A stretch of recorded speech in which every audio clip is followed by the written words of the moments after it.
Shall we start? Yeah, sure. Okay. Okay, wonderful. Thank you. Hare Krishna, dear devotees, welcome to this week's remembrance session of our dear most Guru Maharaj. And today it's a great honor of mine, a great pleasure of mine actually, to introduce a long-standing devotee, disciple of Guru Maharaj.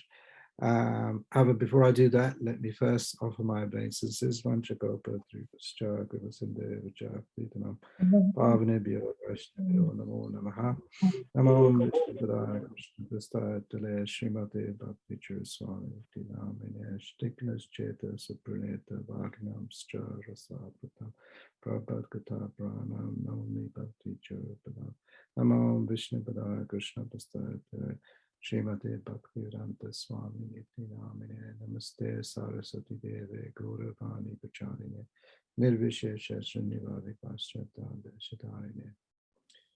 Thank you. And I hope you're keeping well. It's a little cold here in the UK.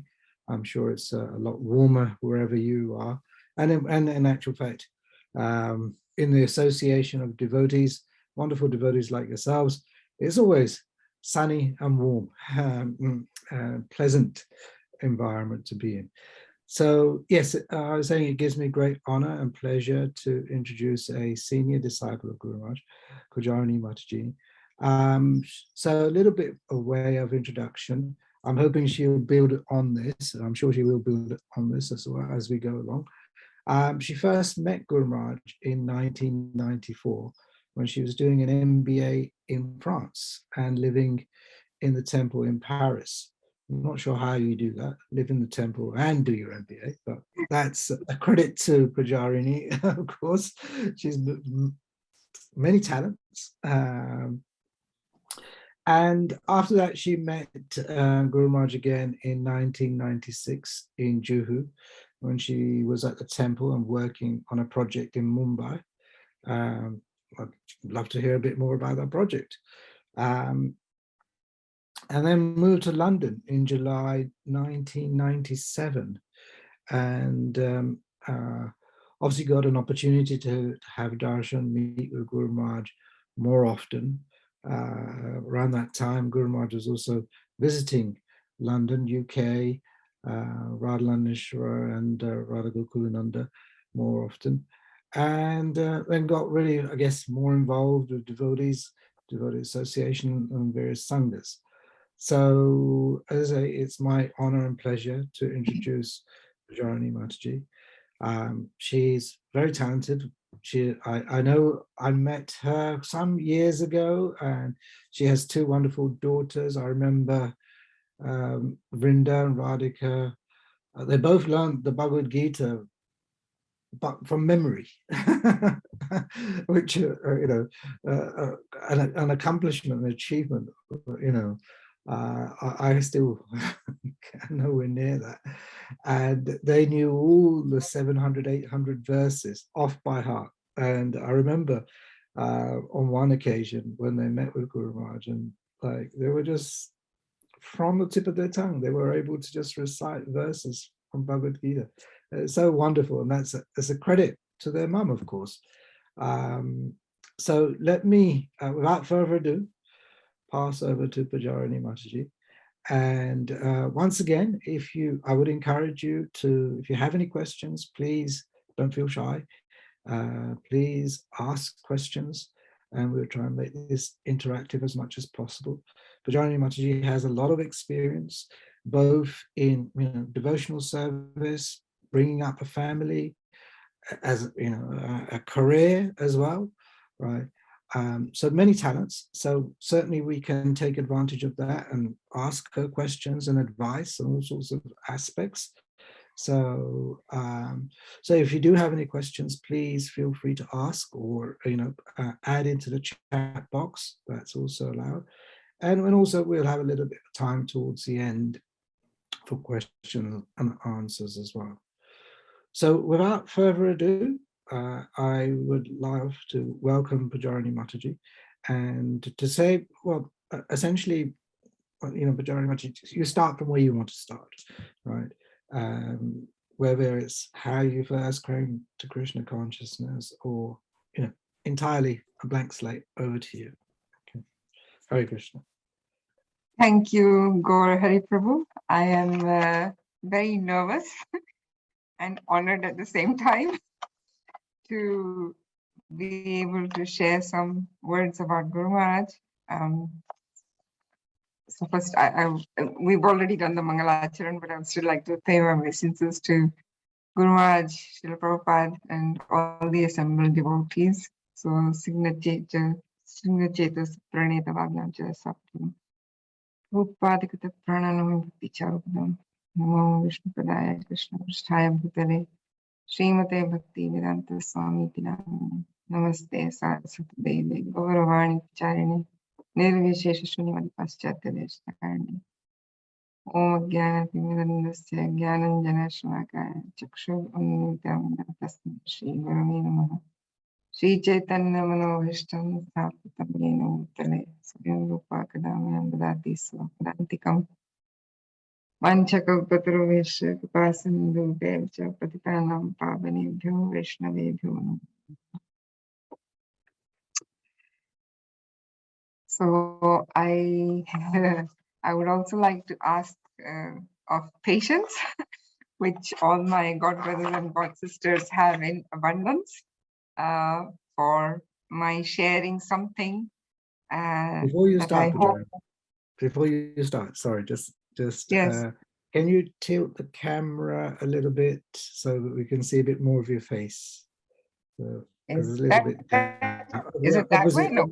Opposite. That's perfect. Yeah. Okay. Perfect. Thank you. And where exactly are you? Because Pujarini Mataji is from Switzerland, but I'm not sure. It looks like a tropical plant there, and it's dark in the background. So I'm not sure where you're currently. This is the magic of IKEA. I'm in Basel, Switzerland, very much in Switzerland. Oh, okay. It just looked a bit dark in the background. All right. Okay. Yeah. Fine. Okay. All right. So forgive me. No, not at all. So I would just like to ask for your abundance, patience, and your blessings so that I can share something that will be meaningful, and also perhaps some incidents that can make you also smile. So I've heard on many occasions devotees saying how they chose their spiritual master, and I think they're very, very fortunate. In my case, it was very different. In my case, the incident that comes to my mind is also from the Ramcharitmanas that Sri Tulsidas ji has written. And in the Kishkinda Kand, when Sri Ram and Lakshman and Sita have left for the forest, in the Kishkinda Kand, Sugriv is living on this Rishyamukh Parvat because that was the mountain where Bali was cursed that he would not be able to go. And Sugriv and Bali had this war going on. And so Sugriv sends Hanuman to Sri Ram and Lakshman to find out as a spy who they are, whether they are with Bali or whether they have come to kill him or what is their intention. So Hanuman goes to Sri Ram and Lakshman in the guise of a Brahmana, and he asks them who they are, what is their intention, what are they doing in the forest. So Sri Ram introduces himself and Lakshman also. And after hearing their introduction, Sri Hanumanji falls at their feet. And he says that you are my you're my Lord and Master. I am I'm in the body of a monkey. It started too early. I'm in the body of a monkey, so naturally full of ignorance. But how come you didn't recognize me? Anyway, so then Sri Ram picks him up and embraces him. And then the Ramayana unfolds further.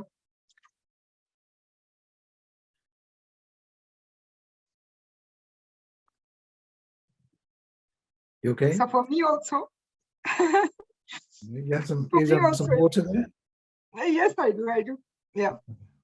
So for me also, it took quite a few meetings with Guru Maharaj, and quite a few interactions before. Of course, I received his mercy during his interactions also, but in the form of him accepting me as his disciple. So I relate very closely with this incident in the Ramayana. On my first meeting with Guru Maharaj, I was in the Paris temple, like Guru Prabhu said, and I was also doing my MBA at that time. And somehow it was really the mercy of Nitai Gaurasundar Prabhu and Ananta Rupini, his wife. Nitai Gaurasundar Prabhu was the temple president in Paris at that time. It was really their mercy that, they said to me, because I was very interested and attracted, and at that point I wanted to give up my MBA. And they said, no, don't give it up. Come and live in the temple, but don't give up your MBA. Continue it, complete it. So it was really by their mercy that I was able to do both. And I remember Guru Maharaj had come visiting there, and it was a morning Bhagavatam class, and he was talking about how Lakshmi Ji is present on Sri Krishna's chest as the Srivatsa mark. And then he said, he was talking about the rasa dance, and he said how, Lakshmi could not take part in the rasa dance because she could not give up her pride or her ego as being a goddess and not a gopi, and not subservient to the gopis. So my question to him was, I had many questions, of course. And then my question to him was, you just said that she couldn't take part in the rasa dance, but then she's there in the form of the Srivatsa mask on his chest. So why are you saying that she couldn't take part in the rasa dance? She was there. So he just looked at me, because I'd had a barrage of questions before then. This was like maybe my last question. And then he said to me, have you read Srila Prabhupada's books? I said, not all of them, but I've started. So he said, continue reading. So I was a bit disappointed. I thought, continue reading? Okay. But anyway, I didn't, the incident slipped away, and then Guru Maharaj went, and then I didn't think of it. I continued reading. I took part in the Bhakta program and was studying as, new devotees, new aspiring devotees do. And then I met him again briefly in Juhu, like Guru Hari Prabhu said. And then my real interaction actually started with Guru Maharaj when I moved to London in 97. And it was there then, we lived quite far from the temple. We lived in a place called Hounslow. It used to take an hour to get to the temple. But anyway, we started going to the temple and hearing and going to house programs. Wherever Guru Maharaj was there, I would try to follow him. And then I had my two daughters. They were quite young, so it was quite a challenge even going to the temple to sometimes, just listen to katha, or even just go there for Guru Maharaj's darshan, or be there for kirtan with two kids in tow, getting all their things and everything together. But we did that, and I must say the kindness of all my senior god brothers and sisters was what actually encouraged me in spiritual life, and also getting to know Guru Maharaj a little bit more. They were all very, very kind and very, very patient and very generous. And to me, all my god brothers and god sisters and their qualities are really a reflection of Guru Maharaj. So I think the first retreat that I attended with Guru Maharaj happened to be in Kandersteg. I moved in 2007 to Switzerland, and I think it was the same year or in 2008. No, 2007 itself, I think. One of those 2 years, we had the retreat in Kandersteg. I think that was perhaps the first retreat that I attended. No, we had retreats in Buckland Hall with Guru Maharaj as well, where we visited and, took part in those retreats, got an opportunity to spend more time with him in terms with, going on even walks with him, kirtans, sessions with children, and it was really, really wonderful. So for me, the mercy that I received from Guru Maharaj is, I think it was more because the ground had to be prepared for Radhika and Vrinda who were coming. Just like, a gardener, when a gardener wants a fruit, you plant the tree and you make sure the tree that you plant is in favorable circumstances. You nurture the plant because ultimately you want the fruit. So I think similarly, for me, I feel like that is that I was, by chance I received all this mercy because Radhika and Vrinda were the ones who had to receive it further. And there are many incidences why I feel like this, and I hope I can share them with you. What appealed to me, later as I started associating with Guru Maharaj, was his erudition, his presence of mind, his love, his kindness. And I know I'm not supposed to say adjectives without justifying what I'm saying, so I'll do that. And I thank the Remembrance team also for putting such a good, thorough guideline together. So his erudition, I think we all know, where he could give reference to Shastra and Sadhu and his experience with Srila Prabhupada and all his god brothers. Also, in terms of explaining any what seems like a concept for us to grasp it better. His humility, and for me, humility is not just for me. I think in the first perhaps edition of Avantika, the Acharya from the Sandipani Muni school had spoken about Guru Maharaj, and he had praised his humility. And he had said that humility is the fruit of knowledge.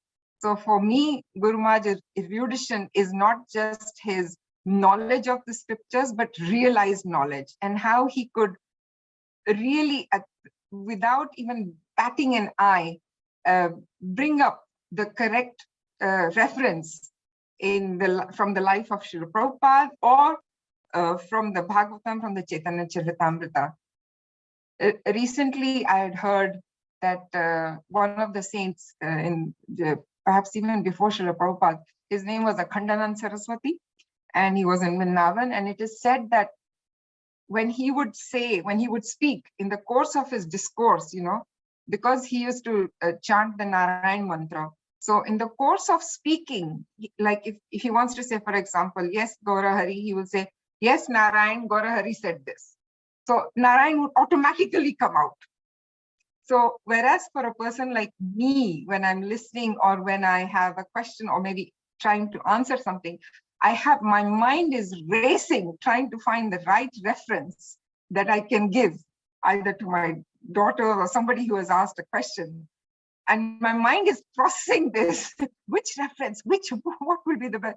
I think for Guru Maharaj, it was so inherent within him, it felt like he didn't have to think. It was just coming out, like, I don't know, like mango juice comes out of a mango. It was just within him. So that's what I felt. His complete dependence on Krishna, I had heard about when he had gone to find a solution for the new Mayapur temple in France. Having almost nothing in hand, but only the firm conviction and the desire to find a solution for this temple, because Srila Prabhupada, I think, had been there, and not just having that desire, that strong desire and the faith. And I'd heard about this from Rameshwar Prabhu was also, how, the different solutions he had proposed and that had been knocked off as not being financially viable. So just his faith and deep desire to please Srila Prabhupada really struck me. And I was fortunate to see that in Ujjain as well. I was fortunate enough to be there for the opening of the temple. And I remember just even one few days before, everybody was saying, we will not be able to open on Nityananda Trayodashi. This is impossible. We need to extend it by at least a week. And Guru Maharaj stood firm and he said, no, it will happen. It will happen on Nityananda Trayodashi. And he said, just have faith in Krishna. Just have faith. And on the basis of that, the temple opened. I remember even the night before, the marble slabs were still being put. And I was in frenzy with anxiety, thinking, gosh, a few hours to go and the temple is going to open. And it did. And this was the miracle of, the faith that Guru Maharaj had. And when I'm in distress, which is most of the time, I try to think of this simple but strong faith that Guru Maharaj held within his heart that, is so inspirational. I mean, he met Prabhupada. I'm sure he met Krishna also, but to have faith in someone who you haven't seen or you haven't directly heard that much. But I find that very inspirational and truly miraculous. And then, with Abhay Charan also, that's how he started, with nothing. And then he spoke about the discussion he had with Hema Malini, who said, better to do a TV serial than a movie. And then the resources required for a TV serial were, a lot more, but he went ahead. And even getting something on Doordarshan in India, this is nothing short of a miracle. So this was amazing.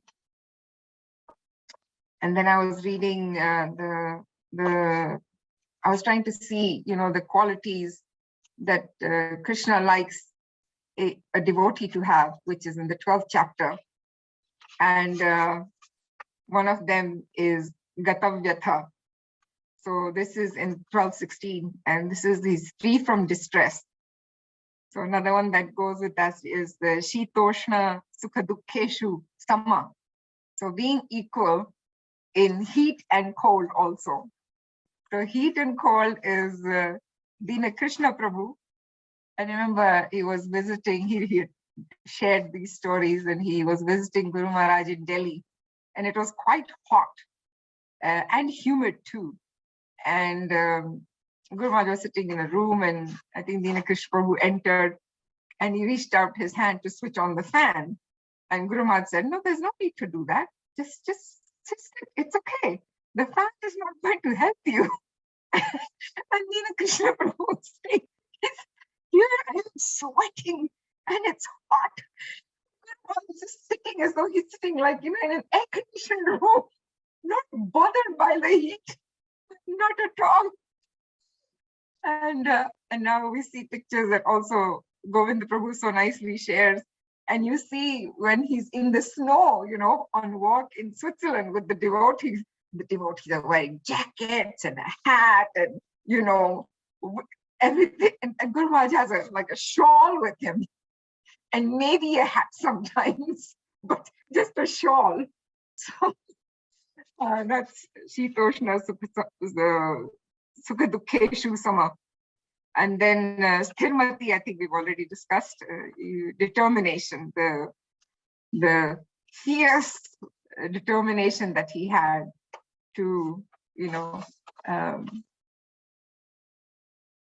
to fulfill Srila Prabhupada's dream, instructions, and his faith that he had with Krishna.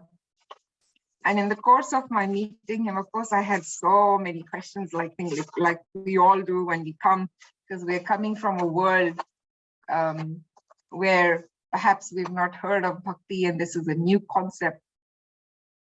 And on one occasion, I remember I asked him, I said, Guru Maharaj, again, I think he was talking about the 12th chapter, and he was saying how yat karoshi, yadashnashi, yad juhoshi, dadasi, yat tapasyasi konte, tat purusho madarpanam, and how we should offer everything we should offer, but we should offer with love. And I asked him, I said, Guru Maharaj, I understand what you're saying, but I'm in this situation right now where not only the family members, but me also, due to our condition, and I offer things like noodles and spaghetti and pasta, and I offer these to Krishna, whereas I don't read about these, in the books of our acharyas or in the Srimad Bhagavatam. I never read that, Yashoda Maya offered him pasta, or this is maybe something that Radhani cooked, but this is what I have to offer. So he said, that doesn't matter as long as you offer it with love. So for me, and right now I work in leadership development, and one of the phrases is that the leader has to meet the team where they are and then take them from there onwards, and not expect them to be at a certain level already. So Guru Maharaj's, leadership and his desire to engage anyone who showed even like a spark of something comes through. And I never experienced him ever saying that, no, you should do this, or you should be at a certain level, or you should do this. For me, he was always encouraging at whatever stage and circumstances I was in. And I think many of us have experienced that also. And Guru Maharaj had a very soft heart, very soft heart. In Bhakti Rasamrit Sindhu, Sri Rupa Goswami, in the definition of bhav, he says, Shuddha Sattva Visheshatma, Prema Suryan Shud Samya Bhag, Ruchi Bhish Chitta Masrinya, Krit Aso Bhav Uchyate. So Chitta Masrinya means where the heart becomes soft, very soft, like butter. And Guru Maharaj's heart was like that. And I'll give you an example that I remember very vividly. I was in Malaga at that time, and Guru Maharaj was visiting Vinod Krishna Prabhu and Hemagori Mataji. And Vinod Krishna Prabhu's brother, Ananta, something, I can't remember his name now, but anyway. And we had gone to a house program, and obviously I had gone. Vrinda was perhaps hardly 2 years old at that time. Radhika also got older. So Vrinda was sitting in my lap, and somehow we sat there because the guests hadn't started coming, and I made a mistake and I sat almost right in front. I think perhaps there was maybe one more person sitting in front of me, but not directly in front of me. I could see Guru Maharaj and he could see me as well. And Vrinda, I don't know, I think she wanted to sing something, and she started, and I took my hand and I put it over her mouth like that. And Guru Maharaj looked at me and he said, please don't do that. Let her be. Please don't do that. And even the way he just said it, it was so compassionate and so kind and so full of love that, I don't know, it just melted me completely. So that is why this verse came up for me. And of course, there were many incidents. Just before we started, I said that the mercy I got is really because it was Radhika and Vrinda that were supposed to get that, and I was supposed to kind of, Guru Maharaj was making me, in a sense, for want of a better word, but qualified enough so that I could bring them up in the way perhaps that he would have appreciated. So, and there are many instances like this in Kandashteg. Vividly, I remember, I mean, before this, even like when we were we used to go to Buckland Hall for the retreat. Guru Maharaj would spend time with the children even, and even just go on a walk with them, hold their hands. tell them stories or even just do a verse with them from the Bhagavad Gita and be very patient and very loving with them. And he was almost like the Pied Piper there that attracted all the children. And so in Kandashteg, when we had gone to the retreat, I remember Brinda was still young, about 8 years old. And she started coming. She was very attached to me. So she would come to all the programs, the morning program. And Guru Maharaj was very pleased because at one point he said she's the only child who's attending the whole morning program, which started like at 5 o'clock. And then Brinda also knew the Vaishnav songs. By then, in the Bhavanamrit CD was constantly playing at home. So she picked those songs up as well. And sometimes when Guru Maharaj was singing those songs, she would maybe, finish the last sentence, the next sentence and things like that. And with Brinda, Guru Maharaj always had this very sweet connection. I'm sure he had with everybody else also, but where they would be able to just speak in a very natural way without this, Guru Maharaj persona being there, or Vrinda being just a kid, and And on one instance in Kandashteg, it was Guru Maharaj said to Vrinda, Vrinda, I'm very pleased with you. I'm very happy with you. You're such a nice devotee. I think she had sung Manasa Deho Geho Jo Kichu More. So, and she had sung it completely. So he said, I'm very happy. You're such a nice devotee. Vrinda says, no, Guru Maharaj, you're a better devotee than I am. And he says, no, but you're even better. And then Vrinda said, no, Guru Maharaj, but you're my guru and you're a sannyasi. So you're a better devotee. So, and then Guru Maharaj said, okay, Vrinda. So in that retreat, Vrinda got, the Mahagalan from Guru Maharaj almost every day. And it was his exchange, and it was so beautiful because Vrinda grew so confident in Guru Maharaj's love for her. And that is how she started chanting. She was only 8 years old. And then she said, no, I'm going to do 16 now. And I thought, really? Okay. And she continued. And it was a desire to please Guru Maharaj. And so, when we moved to Switzerland, of course, we didn't get to be with Guru Maharaj so often and the retreats also, because the school timings were different than the UK. We still managed to come to Leicester and maybe one other one, Malaga, but I think otherwise it was a bit difficult. Guru Maharaj's presence of mind, like I said, how things just came out because they were always kind of circulating within him. In the Leicester retreat, I think he was covering the Brahma Samhita. No, well, I think he was still being Sharanagati. Somebody just asked him, so Guru Maharaj, what is the identity of the flute in the spiritual world? And without batting an eyelid, Guru Maharaj said, Priya Vanshi Priya Sakhi. She is the dear friend of Krishna. So without going into a lengthy explanation of identity, spiritual form, like that. And for me, it was just, these incidences were just like miraculous, magical for me. And another time, I think somebody asked him a question on why is it so difficult for Radhani and Krishna to meet, or what is the nature of this pastime and why is it so difficult? And he just said, Ahir eva gatir premna. That is just the nature of love. It's like a snake. Like the snake moves crooked. So the path of love is also very crooked.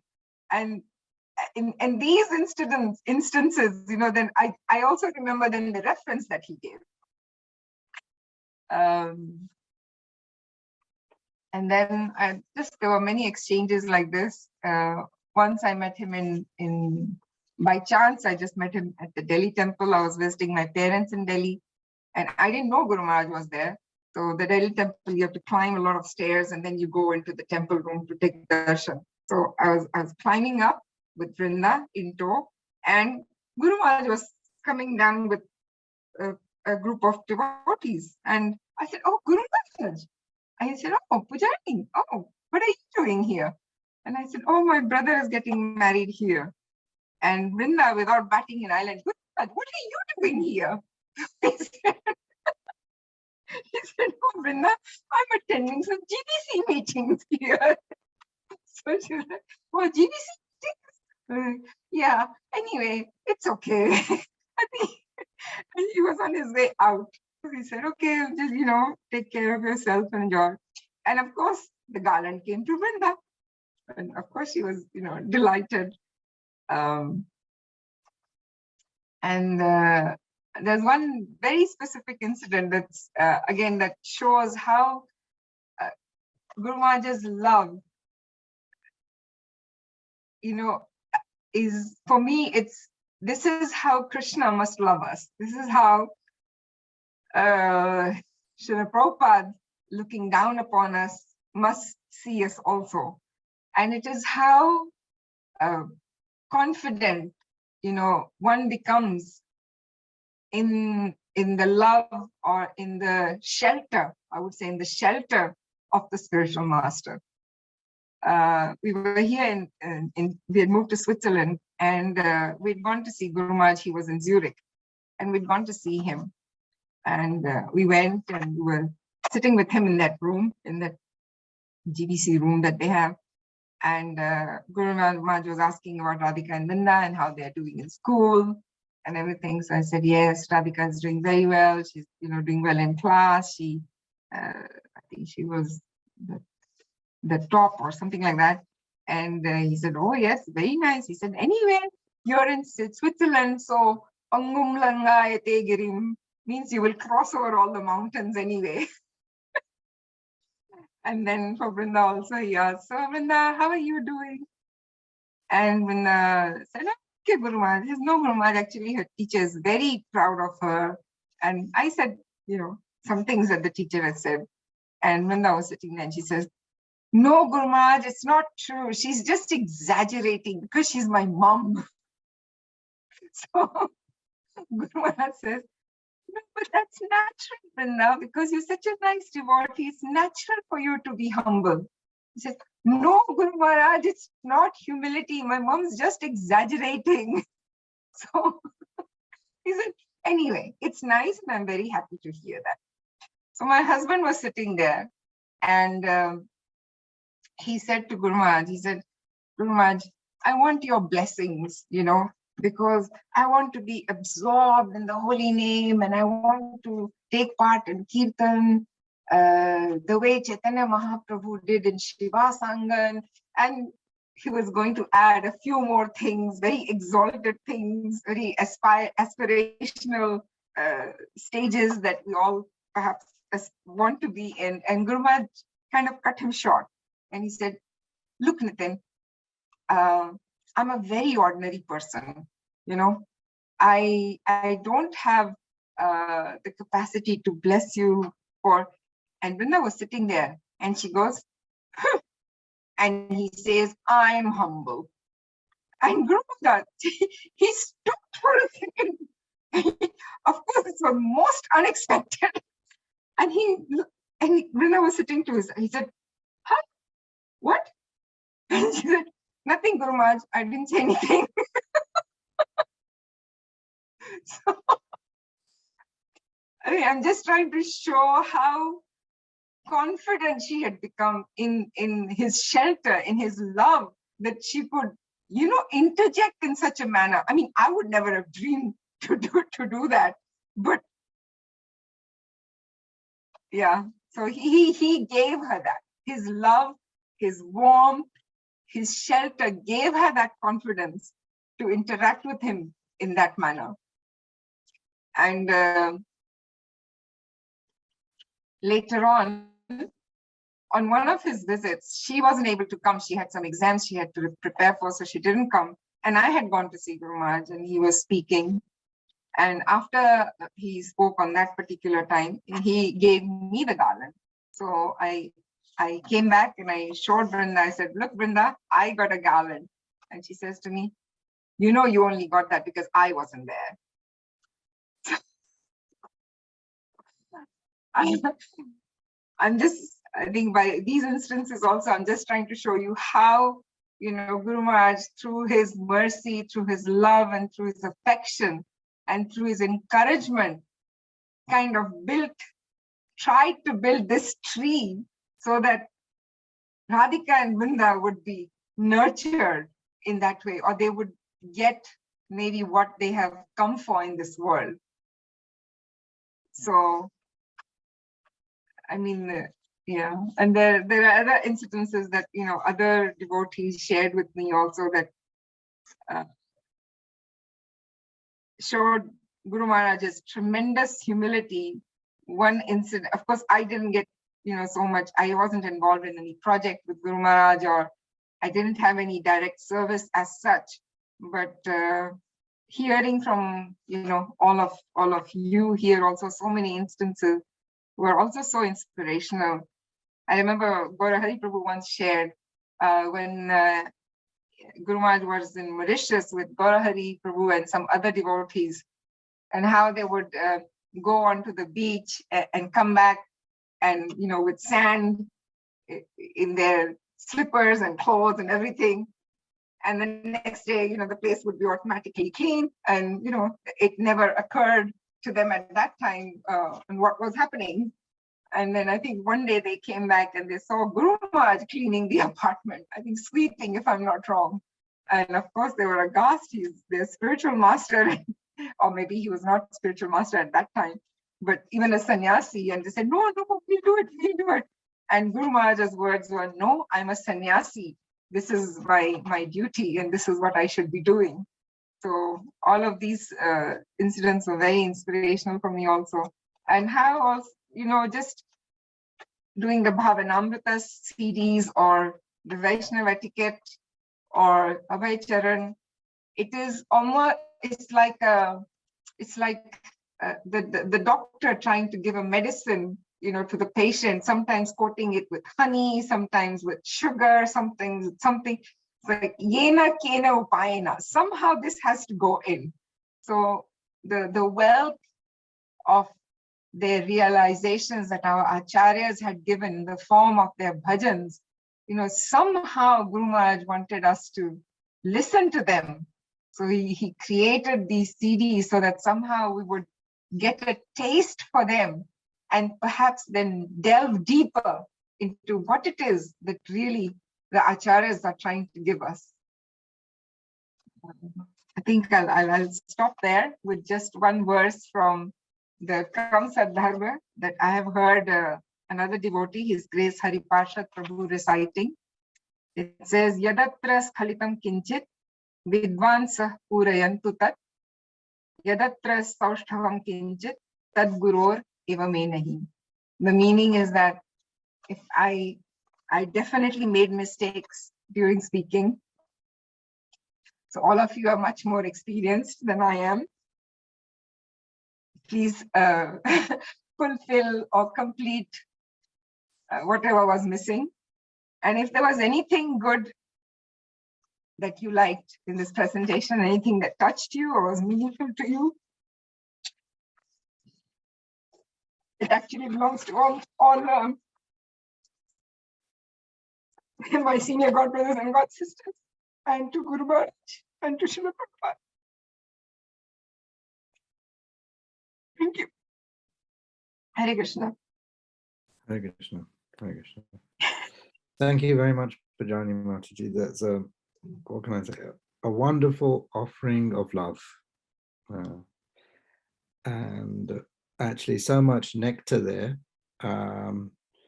You described how the determination of Guru Maharaj, you gave examples of New Mayapur, Ujjain, and of course Abhay Charan.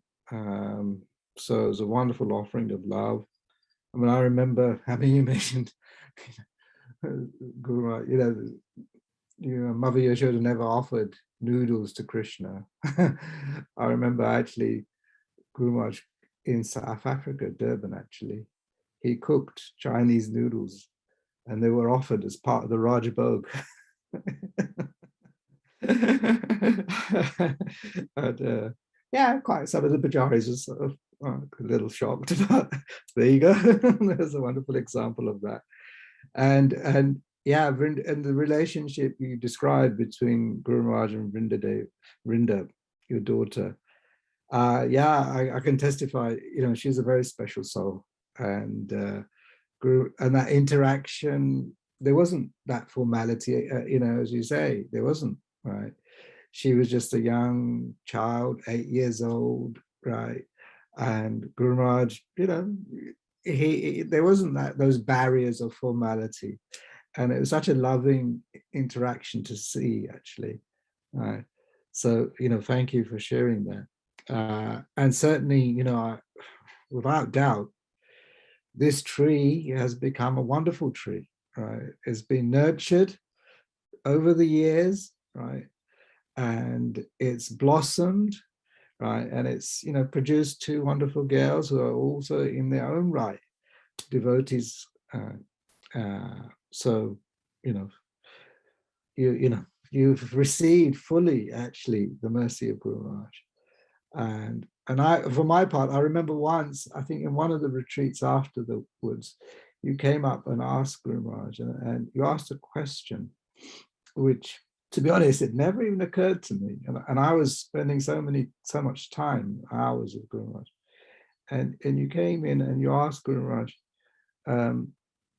if Guru Maharaj could bless you with love of Krishna, right? If there's one desire you had, if Guru Maharaj could fulfill this desire of yours, right? So, and I thought, wow, this is a real perfect example of a disciple and some very elevated devotee, advanced in Krishna consciousness. So, thank you for sharing that. It was a wonderful session, as I say, a wonderful offering of love. So I want to, obviously, please, other devotees, if you have any questions, please ask. And in fact, so yeah, there's a comment here that actually Radhika was initiated.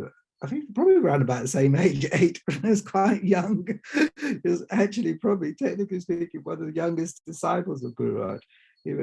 Yeah, it was in one of the retreats that Guru Maharaj actually, in an informal way, actually initiated Radhika. Vrinda, rather, I should say. So, was it Radhika or Vrinda? Vrinda, wasn't it? In Spain. Vrinda, in Spain, Malaga, yes. Yeah, in Spain. Yeah. So that was wonderful to see as well.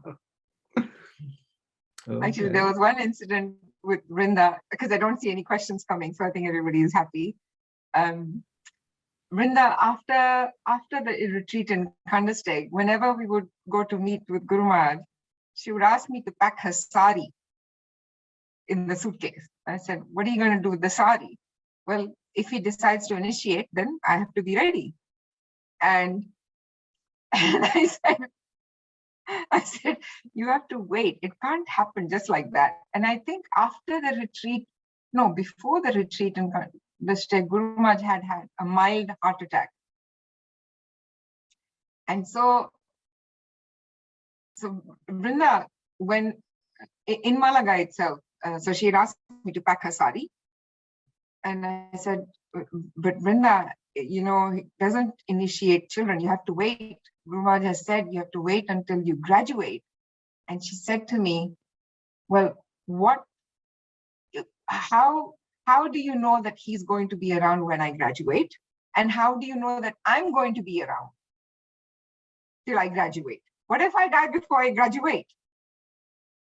So I had this huge task ahead of me, and she said, no, you go and speak to Guru Maharaj, and you say this to him.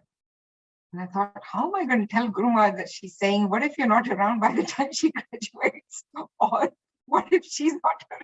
And I thought, how am I going to put this to him? It's a very awkward thing. And so when I went to see Guru Maharaj, I said, Guru Maharaj, Vrinda is saying that, she says, I said, I understand. I don't want to pressure you either, but I understand that you don't give initiation to children until they graduate. But Vrinda is saying, what if she's not around? What if she doesn't live till her graduation? Then what? So of course, Guru Maharaj, being astute and smart, he understood what I was saying, and he quickly caught on to it. And I think Shyamlal Prabhu was there, and then he was later than speaking with Shyamlal Prabhu, and then he reversed what I said to him. He said, you know, her daughter is saying, what if I'm not around by the time she graduates? So I was like, whoops, I didn't say that. But that was Vrinda's constant thing. And she's still in graduate. I mean, she hasn't completed her graduation now. She'll graduate this year. So, yeah. Okay, well, thank you for filling that gap. And yeah, there's a comment here. Kalakanti Radhika, she's just saying, Hare Krishna. I was always very impressed how Pujarini Mataji brought up her children. They're so devotional and very knowledgeable from a very young age. Yeah, it's kind of, you know, saying earlier on, they were able to recite all the verses of Bhagavad Gita off by heart at a very early age. No, not all the verses. I think they knew a few chapters, and they could somehow, because they were listening, they could, you know, if you say one line, then they'll be able to complete the second line. I think they knew a few chapters by heart, definitely. And then other verses, because of, you know, attending sanghas and everything, they could complete the next line. Yeah. Well, to me, it seemed like they could chant all the verses because I could hardly chant one. So to me, anything more than about 3 meant all of us. No, it was really the love that they received from everybody, the love and affection from all the Vaishnavas and Guru Maharaj that, you know, I didn't have anything to do there. I was just the postman who had to pass the parcel. So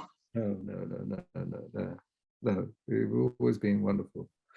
Okay, is there any questions from other devotees? Please take this opportunity. Okay. Okay. And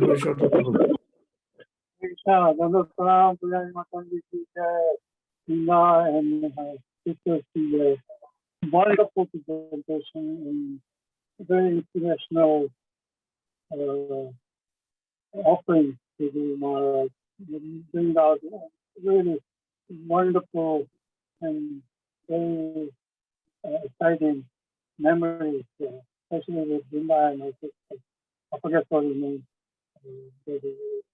So there, one request, Pujarini Mataji, obviously you have some educational chastisement from Guru Maharaj, but do you have any other specific chastisement for our benefit? You're already blessed, but for our benefit. Was it clear what I said? You asked for something for your benefit, but I couldn't get what it was you were asking for. Specific chastisement from Guru Maharaj, which good Lord. You're already blessed by Guru Maharaj. For our No. I think I was just not close enough to him to get any chastisement. I wasn't engaged in any service close enough that would call for chastisement. Just on one occasion, I think when my mother passed away, and I think accidentally Preeti put on the group chat. So instead of putting Pujarini's mother has passed away, she put Pujarini has passed away. So, and then there was this whole thing happening, you know, within a span of few minutes.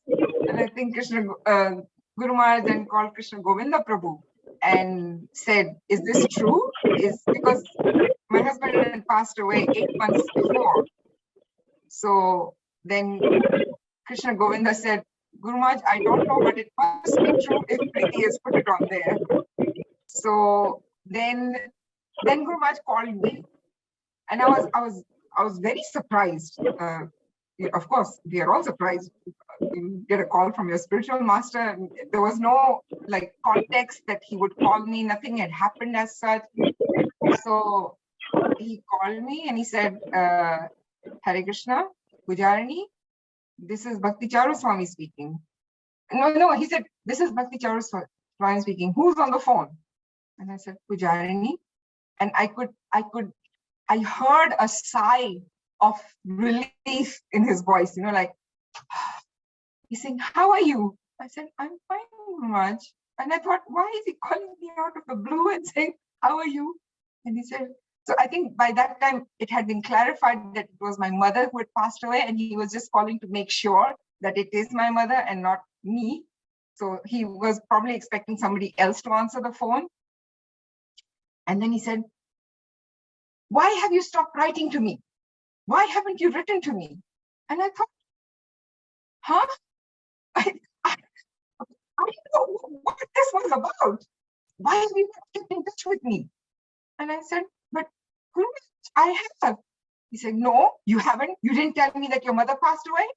And I said, oh, what, Guru, because this is something to do with the material world and I didn't want to bother you. No, this is not anything to do with the material world. You should keep in touch with me, and you should have informed me. Okay, so what are your plans now? And I said, oh, I don't know, Guru Maharaj, right now. Okay, so I think he said something like, I'm going to be in Ujjain, come and see me there. I said, yes, Guru Maharaj, I will. And I think that was perhaps the only chastisement that I received from Guru Maharaj. Maybe I think I was fortunate enough because I was not in close, in any close service with Guru Maharaj. That was the only chastisement, so to speak, that I received. I was just very confused.